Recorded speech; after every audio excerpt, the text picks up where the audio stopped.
احنا عيلة المخلل، فريق البروبيوتيك الطبيعي. بنفتح شهيتك وبنساعد معدتك تهضم، ومليانين بكتيريا نافعة عشان مناعتك. بس خد بالك، احنا يعني ملح كتير، لو زودت مننا جسمك هيحبس ميه وضغطك ممكن يعلى. السر كله في الاعتدال عشان تاخد فوايدنا بس. أنا الخيار، شوية توم وشبت ومية بملح مظبوطة، وقرمشتي تفضل معاك لآخر واحدة. وانا اللفت.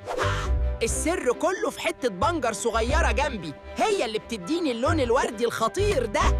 أنا الجزر الحراق، لازم قرن فلفل حامي يتقطع معايا عشان أظبط لك الدماغ. انا الزيتون. بعد ما مررتي تروح لازم اتغطى بطبقة زيت زيتون محترمة عشان اعيش معاك.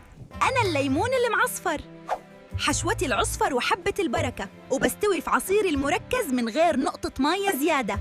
وأنا البصل الصغير، خل مركز وملح عشان أفضل مقرمش وما تهريش.